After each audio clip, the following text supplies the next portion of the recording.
This channel does not promote any violent, harmful, or illegal activities. All content provided by this channel is meant for an educational purpose only. বড় খবর টিভি9 Bangla break করছে। আচ্ছা, আগাম কি বিপদ আঁচ করেছিলেন তিলোত্তমা? টিভি9 বাংলায় বিস্ফোরক দাবি তিলোত্তমার বিশেষ বন্ধুর। আরজি করে নাইট ডিউটি করতে চাইতেন না নিহত চিকিৎসক। আগে নাইট ডিউটি করলেও সম্প্রতি তিনি ভয় পাচ্ছিলেন। তার কারণ কি? কারণ জানা যায়নি। আরো বিস্তারিত জানতে চলে যাবো আরজি করের সামনে থেকে। এই মুহূর্তে আন্দোলনকারীদের পাশে রয়েছেন শর্মিষ্ঠা। একদম এই মুহূর্তে আমি আরজি করের সামনে রয়েছে এবং সেখানে প্রতিবাদ তো জোরালো হচ্ছে এবং সেই প্রতিবাদে শুধুমাত্র পিজিটি এবং নার্সিং স্টাফ তারা নয়, এমনকি আমরা দেখতে পাচ্ছি যে বিভিন্ন চিকিৎসকরাও তারা সামিল হয়েছেন এবং সিস্টার যারা রয়েছেন তারাও কিন্তু এই প্রতিবাদের সঙ্গে সামিল হয়েছে। এবং শুধুমাত্র আরজি কর নয়, কলকাতা মেডিকেল কলেজ সহ বিভিন্ন সরকারি হাসপাতাল থেকে চিকিৎসকরা সেখানে আসছেন।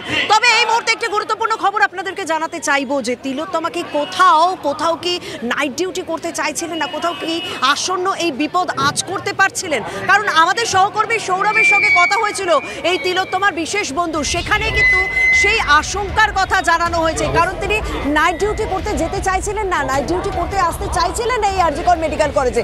ঠিক কি কারণে জানাবেন, আমার সহকর্মী সৌরভ সঙ্গে রয়েছেন। সৌরভ,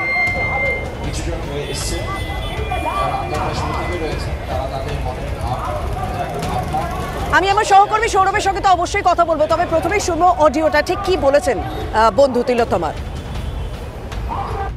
নাইট ডিউটি কি আরজি করে নাইট ডিউটি করতে ভালো লাগতো না? কারণ ডক্টরসরা তো নাইট ডিউটি করতেই অভ্যস্ত। না, এর আগে তো বহুবার করেছে, বহু জায়গায় বহুবার করেছে, এমন নয়। কখনো কখনো বলতো, কখনো কখনো। সেটা কি আরজি করে নাইট ডিউটি করতে ভালো লাগে না বলতো? কারণ সেখানকার পরিবেশ নেই। এই কোনো ব্যাখ্যা দিত না, কোনো ব্যাখ্যার যে জায়গা যেটা, এবং যদি কেউ কখনো জানতে পারে যে মানে এরকম এই ঘৃণ্য আশু বিপদ যদি কেউ সামান্যতম আপনার কোনো কাছের বন্ধুর আপনি যদি অনুমান করতে পারেন, আপনি কি হাত গুটিয়ে বসে থাকবেন?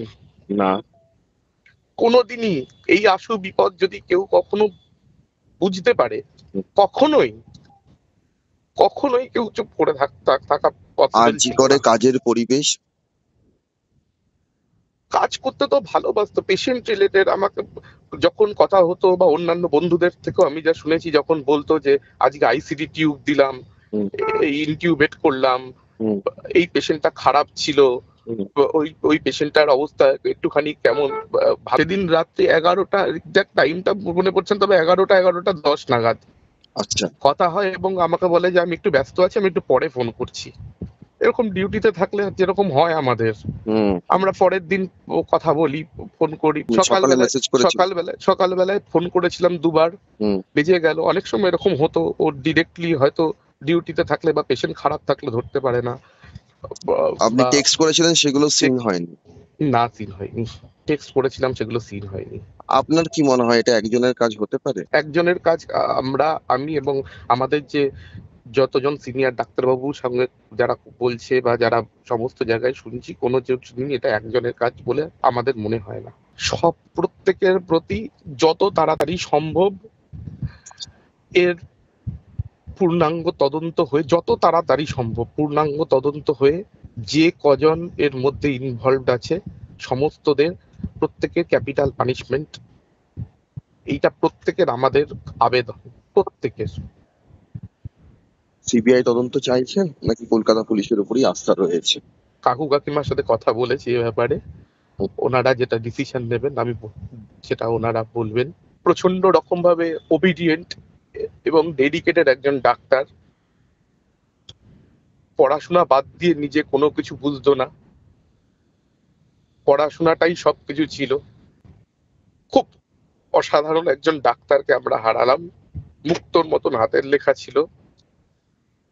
আমার থেকে লাস্ট নেওয়া গিফট একটা হ্যারিসনের বই, যেটা নিয়ে পড়ছিল, নোটস নিয়ে পড়াশোনা করছিল, বক্তব্য শুনলাম, তিলোত্তমার বন্ধুর বক্তব্য শুনলাম, কোথাও তো একটা আশঙ্কা ছিল কিন্তু কোনো ব্যাখ্যা সে দিত না। আমার সহকর্মী সৌরভ, যার সঙ্গে কথা হয়েছিল মূলত তিলোত্তমার এই বন্ধুর, সৌরভ, কোথাও একটা আশঙ্কা, কোথাও একটা চিন্তা, যদিও তিলোত্তমা খোলসা করে কখনো কিছু বলতো না, কিন্তু তোমার কি অন্যান্য কারোর সঙ্গে কথা হলো যে কেন তিলোত্তমার কোথাও একটু আরজি করে নাইট ডিউটি করাতে একটু সমস্যা ছিল? শর্মিষ্ঠা, দেখো, তিলোত্তমার ঘনিষ্ঠ মহলে, যেখানে তিলোত্তমা এমনিতে খুব অন্তর্মুখী ছিলেন এবং স্বভাবের তিনি নম্র স্বভাবের ছিলেন, বিনয়ী স্বভাবের ছিলেন, খুব বেশি তিনি কথা কিন্তু কারোর সঙ্গেই বলতেন না, কিন্তু যাদের সঙ্গে কথা বলতেন সেই মহলেই কিন্তু সাম্প্রতিককালে তিনি আরজি কর মেডিকেল কলেজে নাইট ডিউটি করা নিয়ে, তার যে সেখানে নাইট ডিউটি করতে ভালো লাগছে না, এই বিষয়টা কিন্তু তিনি সেই ঘনিষ্ঠ মহলে জানিয়েছিলেন। যার কথা আমরা একটু আগে শোনালাম, তিনি তিলোত্তমার বিশেষ বন্ধু এবং একই সঙ্গে তিলোত্তমার মৃত্যুর পর তিনি এখনও পর্যন্ত মানসিক বিপর্যয়ের মধ্যে রয়েছেন এবং তার নিজেরও একটা মেডিকেশন চলছে। তিনি ক্ষণেই নিজেকে আবেগান্বিত হয়ে পড়ছেন, কথার খেই হারিয়ে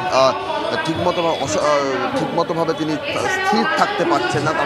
সেই সমস্ত জায়গার থেকে দাঁড়িয়েও তিনি যেটুকু জানিয়েছেন, এই যে আন্দোলন এখন চলছে সেই আন্দোলনকে সমর্থন জানিয়ে তিনি বলেছেন যেটা একার কাজ হতে পারে না, যেটা TV9 বাংলা বারবার বলে আসছিল যে একার পক্ষে কী করে সম্ভব। তিনি বলছেন তিনি নিজেও একজন চিকিৎসক এবং তিনি বলছেন যে একার পক্ষে এটা সত্যিই সম্ভব হতে পারে না।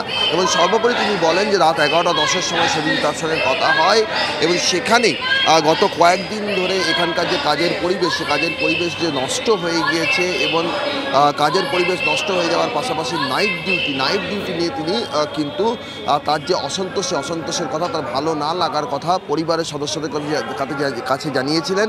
শুধুমাত্র এই বিশেষ বন্ধু নয়, তার মা বাবা কেউ জানিয়েছিলেন। কিন্তু যেহেতু অন্তর্মুখী ছিলেন, এর চেয়ে বেশি কথা ছিল, কিন্তু যদিও পুরোপুরি করে সে ব্যাখ্যা করেনি। বোঝা যাচ্ছে সৌরভ, তার বন্ধুও কোথাও সেই নাইট ডিউটি, আরজি করে নাইট ডিউটিতে কোথাও তিলোত্তমার একটা অস্বস্তি ছিল, কোথাও একটা আপত্তি ছিল, সেই তথ্যই কিন্তু সামনে এলো।